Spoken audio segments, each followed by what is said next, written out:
कहानी की शुरुआत होती है स्कॉटलैंड से, जहां जिमी अपने घर में बहनों और कजिन्स के साथ टीवी देख रहा होता है।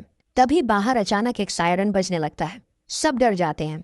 आंटी जल्दी से दरवाजा बंद कर देती हैं और बच्चों से कहती हैं कि वो अपनी जगह से ना हिले। बाहर अफरा तफरी मची होती है।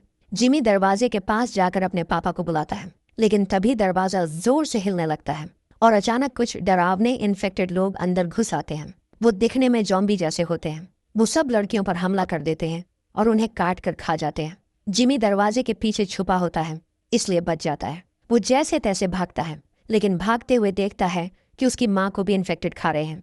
पूरे घर में उसके रिश्तेदार इन्फेक्टेड बनते जा रहे हैं। जिमी चर्च में अपने पापा को ढूंढते हुए पहुंचता है। उसके पापा अब पादरी बन चुके होते हैं।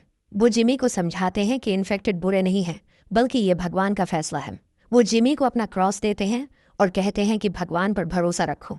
तभी इन्फेक्टेड अंदर घुस आते हैं। जिमी तो भाग जाता है, लेकिन उसके पापा वहीं खड़े रहते हैं और कुछ ही देर में इन्फेक्टेड उन्हें भी काट लेते हैं। ये सब एक खतरनाक वायरस की वजह से हो रहा है, जिसे रेज वायरस कहा जाता है। इस वायरस की वजह से पूरा यूके तबाह हो चुका है और दुनिया से कट गया है। अब यहाँ जिंदा बचना ही एक जंग बन गया है। 28 साल बाद अब कुछ लोग एक सुरक्षित द्वीप पर रहते हैं। उसका नाम है लिंडसफर्न आइलैंड। यहाँ एक बच्चा स्पाइक आज पहली बार एक इन्फेक्टेड को मारना सीखेगा। उसके पापा जेमी नाश्ता बना रहे होते हैं, लेकिन तभी उन्हें अपनी बीमार पत्नी इसला के गिरने की आवाज आती है। जैसे ही इसला गिरती है, जेमी और स्पाइक जल्दी से उसे देखने दौड़ते हैं। इसला घबरा जाती है जब उसे पता चलता है कि स्पाइक आज इन्फेक्टेड को मारने की ट्रेनिंग लेने जा रहा है। थोड़ी बहस होती है, लेकिन फिर कुछ देर में इसला शांत हो जाती है। वो अक्सर भूलने की बीमारी से जूझ रही होती है। ज्यादातर समय उसे ठीक से समझ नहीं आता कि उसके आसपास क्या हो रहा है। फिर किचन में स्पाइक को सैम मिलता है, जो उसे एक नया धनुष देता है। जब दोनों बस्ती से बाहर निकलते हैं तो सब लोग स्पाइक को शुभकामनाएं देते हैं और तालियां बजाते हैं। गेट पर जेनी उसे एक जरूरी नियम याद दिलाती है। जो कोई भी बस्ती से बाहर जाता है वो वापस आ सकता है, लेकिन अगर कोई लौट कर नहीं आता तो उसे ढूंढने कोई नहीं जाएगा, क्योंकि बचाव के चक्कर में बहुत लोग पहले ही अपनी जान गंवा चुके हैं। इसके बाद जेमी और स्पाइक उस समुद्री रास्ते से गुजरते हैं जो सिर्फ पानी कम होने पर दिखाई देता है, और बस उसी वक्त उस रास्ते से बाहर या अंदर आना मुमकिन होता है। इसके बाद जेमी और स्पाइक समुद्री रास्ते को पार करते हैं और मेनलैंड की तरफ बढ़ते हैं। रास्ते में जेमी उसे पुराने जमाने की बातें बताता है, जब लोग समंदर से दूर शहरों में रहा करते थे। स्पाइक को यकीन ही नहीं होता कि कभी ऐसी जिंदगी भी थी। फिर वो दोनों एक पुल पार करते हैं और एक जंगल में पहुंचते हैं। वहां हर वक्त उन्हें सतर्क रहना पड़ता है, क्योंकि कभी भी इन्फेक्टेड हमला कर सकते हैं।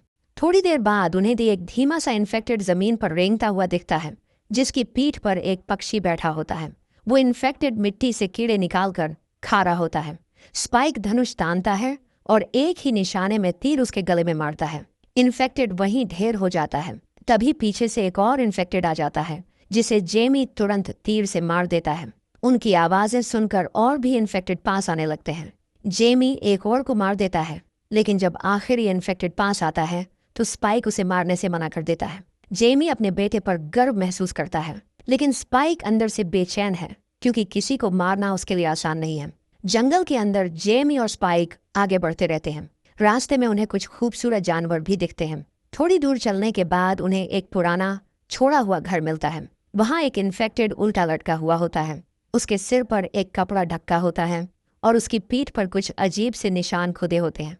जेमी अंदाजा लगाता है कि किसी ने उसे इंसान होने पर ही पकड़कर यहाँ बांधा होगा, और अब वो इन्फेक्टेड बन चुका है। जेमी चाहता है कि स्पाइक उसे मार डाले, लेकिन वो इन्फेक्टेड छटपटाने लगता है और स्पाइक डर जाता है।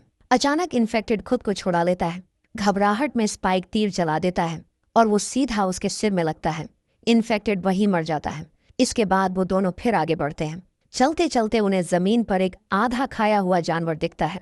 स्पाइक ऊपर देखता है तो उसका सिर और रीढ़ की हड्डी एक पेड़ पर फंसे हुए होते हैं।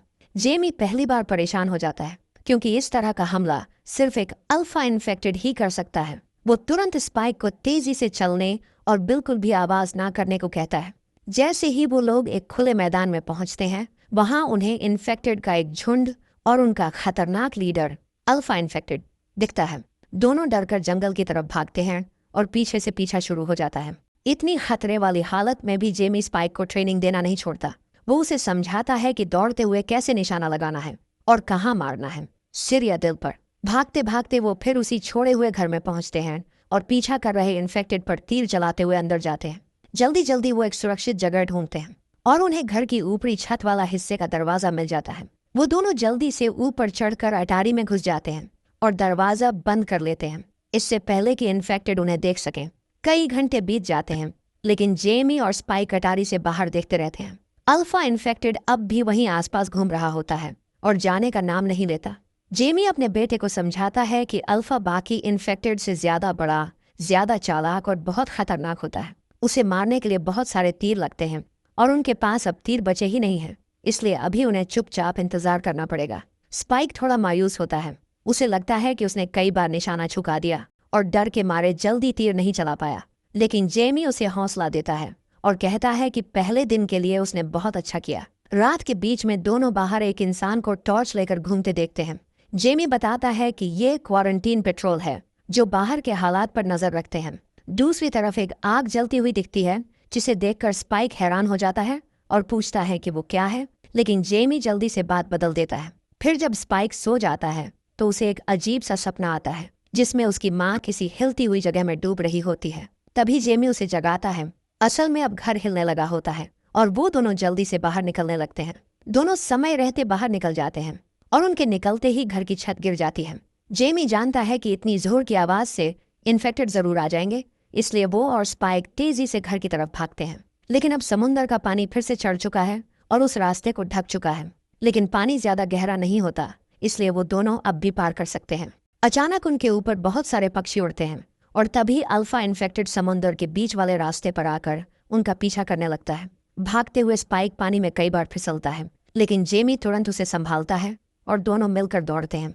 आखिरकार वो किसी तरह उस रास्ते को पार करके जमीन पर वापस पहुंच जाते हैं। जेमी जोर से चिल्लाता है और सीटी बजाकर गेट पर खड़े गार्ड्स को अलर्ट करता है। तुरंत सभी लाइटें ऑन कर दी जाती हैं ताकि अल्फा इन्फेक्टेड को देखा जा सके और उस पर तीर चलाए जा सके। तीरों की बौछार से वो थोड़ी देर के लिए गिरता है, लेकिन फिर से खड़ा हो जाता है। तब अगला तीर जलाकर छोड़ा जाता है और जलता हुआ तीर सीधा अल्फा को लगता है, जिससे वो जमीन पर गिर पड़ता है। जेमी जल्दी से स्पाइक को घसीटते हुए गेट तक लाता है। जेनी उन्हें कुछ सेकंड तक बाहर रुकने को कहती है ताकि यह पक्का किया जा सके कि वे इन्फेक्टेड नहीं है। फिर गेट खोला जाता है और दोनों को अंदर आने दिया जाता है। बाद में गांव में एक पार्टी होती है जिसमें सब लोग स्पाइक की वापसी और उसके पहले शिकार की खुशी में जश्न मनाते हैं। जेमी पूरी कहानी सबको सुनाता है, लेकिन स्पाइक को ये सब अच्छा नहीं लगता। उसे इतना मार काट और उत्सव पसंद नहीं आता। भीड़ उसे कुर्सी पर उठाकर नाचती है और उसे पहली बार शराब पीने को दी जाती है, लेकिन स्पाइक ये सब सह नहीं पाता और बाहर भागकर उल्टी कर देता है। उसी समय वो देखता है कि उसके पिता जेमी एक औरत के साथ छिपकर कहीं जा रहा है। उसे समझ में आता है कि उसके पिता का उस औरत के साथ चक्कर चल रहा है और ये देखकर वो टूट सा जाता है। वो वापस घर आता है जहां सैम इसला की देखभाल कर रहा होता है। स्पाइक उसे अपने एडवेंचर की पूरी कहानी बताता है और फिर पूछता है, वो जो आग मैंने देखी थी वो क्या थी? सैम कहता है कि शायद वो आग डॉक्टर केल्सन की थी और बताता है कि जेमी उस बारे में बात ही नहीं करना चाहता, लेकिन सैम ज्यादा कुछ नहीं बताता। अगली सुबह इसला को बहुत तेज सिर दर्द होता है और वो दवा मांगती है, लेकिन स्पाइक को नहीं पता कि दवा कहाँ मिलेगी। थोड़ी देर बाद जेमी वापस आता है, लेकिन स्पाइक अब उसके चेहरे तक को देखना नहीं चाहता और चुपचाप कमरे से बाहर चला जाता है। कुछ समय बाद वो हिम्मत जुटाकर अपने पापा से पूछता है, आपने डॉक्टर केल्सन को मम्मी को दिखाने के लिए क्यों नहीं बुलाया? जेमी बताता है कि केल्सन तो कई साल पहले पागल हो चुका है। फिर वो 15 साल पहले की एक डरावनी घटना बताता है। जब वो और कुछ लोग एक बार उसे मिलने गए थे तो वहां हजारों लाशें जमीन पर लाइन से पड़ी थी और बीच में एक बड़ी आग जल रही थी। तभी केल्सन उन लाशों को आग में फेंकता दिखा और दूर से उन्हें देखकर हाथ भी हिलाया। ये देखकर सब डर के मारे वहां से भाग गए, लेकिन स्पाइक कहता है कि मम्मी की हालत बहुत बिगड़ रही है, उन्हें किसी की मदद चाहिए। फिर वो अपने पिता पर गुस्सा करता है और कहता है, आपने जिस औरत के साथ धोखा किया है वो भी गलत है। ये सुनकर जेमी उसे थप्पड़ मार देता है, लेकिन उसे फौरन पछतावा होता है। स्पाइक भागकर अपनी मम्मी के पास चला जाता है। जब जेमी पीछे आता है तो स्पाइक चाकू निकालकर कहता है, हमसे दूर रहो। जेमी आसानी से उसका चाकू ले लेता है, लेकिन बात को और नहीं बढ़ाता और चाकू वापस देकर वहां से चला जाता है। थोड़ी देर बाद स्पाइक एक खलिहान में आग लगा देता है और गार्ड्स को जाकर बताता है कि सबको मिलकर आग बुझानी होगी। वो वादा करता है कि जब तक सब लोग बाहर होंगे वो चौकीदारी करेगा। जैसे ही सब बड़े लोग चले जाते हैं, स्पाइक अपनी मम्मी इसला को चुपचाप लेकर बाहर निकलता है और उस समुद्री रास्ते की तरफ बढ़ता है जो सिर्फ कुछ वक्त के लिए ही खुलता है। रास्ते में इसलाह घबरा जाती है और बार बार जेमी और अपने पिता को पुकारने लगती है, लेकिन स्पाइक उसे समझाता है कि वो किसी अच्छे डॉक्टर के पास जा रहे हैं जो उनकी मदद करेगा। पूरा दिन चलने के बाद उन्हें एक पुरानी बिल्डिंग मिलती है जहां वो रात बिताने का फैसला करते हैं। इसलाह थोड़ी देर बाद स्पाइक को उठाकर उसे पुराने समय की कहानियां सुनाने लगती है। वो कहती है, तू एकदम अपने पिता जैसा दिखता है। बातचीत करते करते इसलाह स्पाइक को पिता कहने लगती है। स्पाइक उसे सुलाने की कोशिश करता है और कहता है, तुम सो जाओ, मैं निगरानी करता हूँ। लेकिन थकान के चलते वो खुद भी सो जाता है। इसी बीच एक इन्फेक्टेड चुपके से बिल्डिंग में घुस आता है। वो स्पाइक के जूतों के फीते चबाने लगता है, लेकिन जब उसे लगता है कि ये कीड़े नहीं हैं तो थूक देता है। फिर वो धीरे धीरे स्पाइक के चेहरे के पास पहुंचता है और जैसे ही काटने ही वाला होता है, कोई उसे पीछे खींच लेता है। उसी समय स्पाइक की नींद खुलती है और उसे लगता है कि ये सब सिर्फ सपना था, लेकिन पास में इन्फेक्टेड की लाश पड़ी होती है। इसलाह कहती है कि उसे कुछ समझ नहीं आया, लेकिन फ्लैशबैक से पता चलता है कि उसी ने उस इन्फेक्टेड का सिर पास की मूर्ति पर पटक कर उसे मार दिया था। दूसरी तरफ कुछ सैनिकों पर एक जबरदस्त ज़ॉम्बी झुंड हमला कर देता है। सैनिक गोलियां चलाते हैं, लेकिन ज्यादातर घायल हो जाते हैं और उनके पास ज्यादा गोलियां भी नहीं बची होती।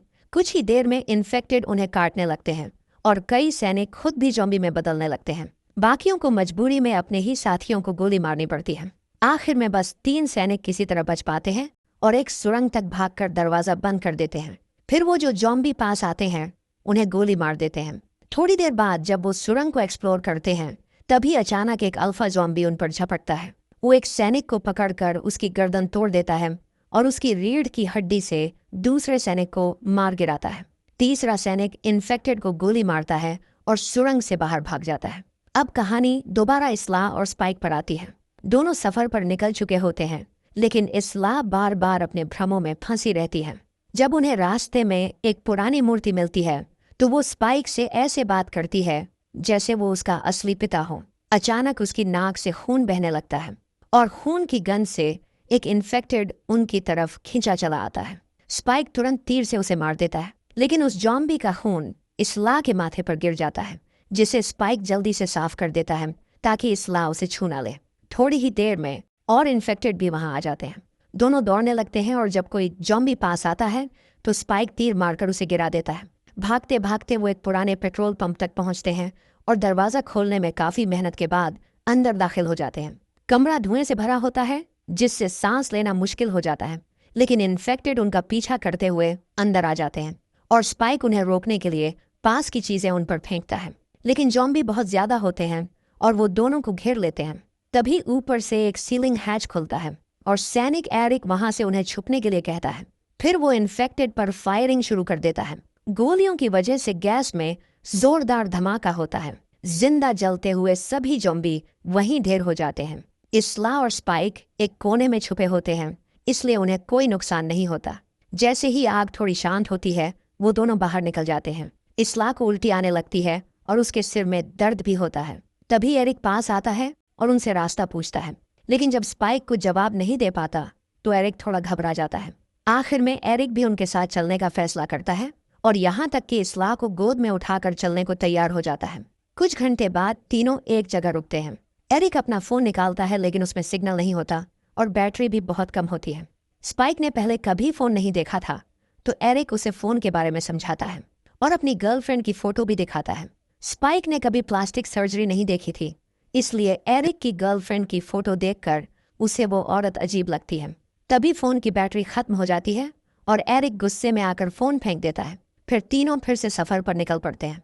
रास्ते में इसलाह को एक अजीब आवाज़ सुनाई देती है और वो लड़कों को पीछे छोड़कर अकेले ही आवाज़ के पीछे चल पड़ती है। वो एक पुराने ट्रेन के डिब्बे में पहुंचती है जहां चारों तरफ चूहे फैले होते हैं और अंदर उसे एक प्रेग्नेंट संक्रमित औरत दिखाई देती है। शुरुआत में वो ज़ॉम्बी औरत गुस्से में होती है, लेकिन इसलाह उसे नुकसान नहीं पहुंचाती और उसकी डिलीवरी में मदद करती है। तभी स्पाइक और एरिक वहां पहुंच जाते हैं। इसलाह स्पाइक से बच्चे की नाल काटने को कहती है और बच्चे को साफ करने के लिए पानी लाती है, लेकिन जैसे ही वो ज़ॉम्बी औरत आगे बढ़ती है, एरिक डर कर उसे गोली मार देता है। एरिक अब उस नवजात बच्चे को भी मारना चाहता है, लेकिन स्पाइक और इसला को लगता है कि यह बच्चा पूरी तरह इंसान है। तभी ट्रेन की छत से एक संक्रमित हाथ आता है और एरिक को ऊपर खींच लेता है।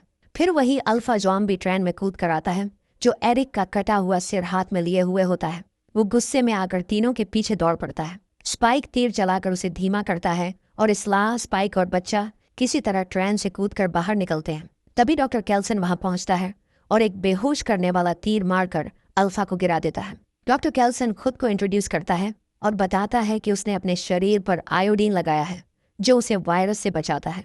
वो एरिक का सिर उठाता है और अल्फा का नाम सैमसन बताता है। वो कहता है कि पिछले 3 सालों से वो इसी इलाके में रह रहा है, लेकिन आम तौर पर लोगों से दूर ही रहता है। स्पाइक अपनी माँ की मदद की बात करता है और डॉक्टर कैल्सन उन्हें अपने बोन टेम्पल ले चलने के लिए तैयार हो जाता है, एक ऐसी जगह जहां वो मरे हुए लोगों की याद में चीजें रखता है। हजारों हड्डियां खंभों में बांधी गई होती हैं और खोपड़ियों से एक बड़ा सा टावर बनाया गया होता है। डॉक्टर कैल्सन इंसानों और इन्फेक्टेड दोनों की हड्डियां इस्तेमाल करता है, क्योंकि उसका मानना है कि दोनों एक जैसे ही हैं। फिर एरिक का सिर आग में फेंका जाता है। जब सारा मांस जलकर हट जाता है तो कैल्सन उसकी खोपड़ी धोकर स्पाइक को देता है, ताकि वो उसे उस टावर में जोड़ सके। इसके बाद कैल्सन बच्चे की कहानी सुनता है और बताता है कि प्लेसेंटा ने उस नवजात को इन्फेक्शन से बचाया। वो इसला पर कई टेस्ट करता है और पता चलता है कि उसे आखिरी स्टेज का कैंसर है। इसला ये सुनकर रोने लगती है और स्पाइक घबरा जाता है, क्योंकि उसे लगता है कि कोई दवाई चुरा कर सब ठीक हो सकता है। लेकिन इसला उसे समझाती है कि वो पहले से ही जानती थी कि उसे कुछ गंभीर बीमारी है। फिर जब स्पाइक का ध्यान कहीं और होता है, इसला चुपचाप कैल्सन की तरफ इशारा करके उसे अपनी मौत की इजाजत दे देती है। कैल्सन स्पाइक को 2 बातें सिखाता है, मोमेंटो मोरी यानी मृत्यु को याद रखो, और मोमेंटो अमोरस यानी प्यार में मरने का सही समय पहचानो। फिर इसला अपने बेटे की गोद में बच्ची को रखती है और कैल्सन के साथ जंगल में चली जाती है, जहां कैल्सन उसे शांति से मरने में मदद करता है। स्पाइक अपनी माँ के साथ बिताए गए प्यारे पलों को याद करता है, जब तक कैल्सन लौट कर इसला की साफ खोपड़ी लेकर नहीं आता। स्पाइक बच्ची को डॉक्टर को सौंप देता है और फिर खोपड़ियों के उस टावर पर चढ़कर सबसे ऊपर अपनी माँ की खोपड़ी रख देता है। सुबह होते ही समसन भागता हुआ नजर आता है, तो कैल्सन फौरन बच्चों को उस गुप्त गड्ढे में छिपा देता है, जिसे उसने पहले से बचाव के लिए तैयार कर रखा था। दूसरी तरफ समसन गड्ढे के पास आकर जोर से दहाड़ता है और उसे खोलने की कोशिश करता है, लेकिन नाकाम होकर चला जाता है। सभी को लगता है कि अब वे सुरक्षित हैं, पर तभी समसन वापस आता है और लकड़ी तोड़कर अंदर घुस जाता है। वो कैल्सन को पकड़कर हवा में झुलाने लगता है और गला दबाने लगता है। तभी स्पाइक डॉक्टर की एक बेहोशी वाली सुई उठाकर समसन के हाथ में चुभो देता है। समसन तुरंत बेहोश हो जाता है और कैल्सन की जान बच जाती है। इसके बाद स्पाइक एक टोकरी में बच्चे को लेकर शहर लौटता है। वो उस बच्ची का नाम इसला रखता है और उसे एक नोट के साथ गेट के बाहर छोड़ देता है, ताकि जेमी उसे पा सके। जब नोट जेमी तक पहुंचता है तो वो पढ़कर समझता है कि स्पाइक अब कहीं चला गया है और वापस नहीं आना चाहता। स्पाइक ने यह भी लिखा होता है कि डॉक्टर कैल्सन पागल नहीं है और बच्ची पूरी तरह सुरक्षित है। एकदम घबराया हुआ जेमी अपने बेटे को ढूंढने के लिए शहर से बाहर निकलता है, लेकिन समुद्र की लहरें बहुत ऊंची होती हैं और वो ज्यादा दूर नहीं जा पाता। 28 दिन बाद स्पाइक अब मेनलैंड पर घूम रहा होता है और खुद शिकार करके जिंदा है। जब एक इन्फेक्टेड उस पर हमला करता है तो वो उसे एक ही तीर से मार गिराता है। फिर कुछ और इन्फेक्टेड आते हैं तो स्पाइक भागता है। रास्ता एक बड़ी चट्टान से बंद होता है, लेकिन वहां सिर्फ एक इन्फेक्टेड आता है, जिसे वो मार देता है। तभी पीछे से किसी की हैरानी भरी आवाज आती है। स्पाइक पलटता है और देखता है कि वो जिमी है, अब बड़ा हो चुका है और अपने पिता का क्रॉस अब भी पहने हुए है। जिमी स्पाइक की ताकत देखकर हैरान होता है और बताता है कि अब उसके पास अपनी खुद की टीम है। और फिर जैसे ही और इन्फेक्टेड आते हैं, स्पाइक और जिमी की टीम मिलकर उनका सफाया कर देती है। सब जोर से हंसते हैं, क्योंकि अब इन्हें इन जॉम्बीज को मारना अच्छा लगने लगा है। जिमी जीत की खुशी में चिल्लाता है और स्पाइक से कहता है, हमें दोस्त बन जाना चाहिए। और इसी सीन के साथ ये कहानी खत्म हो जाती है। आपको ये फिल्म कैसी लगी कमेंट में ज़रूर बताइए, और अगर वीडियो पसंद आया हो तो एक प्यारा सा लाइक ठोक दो और चैनल को सब्सक्राइब करना ना भूलें, ताकि अगली बार फिर मिलें एक नई कहानी के साथ।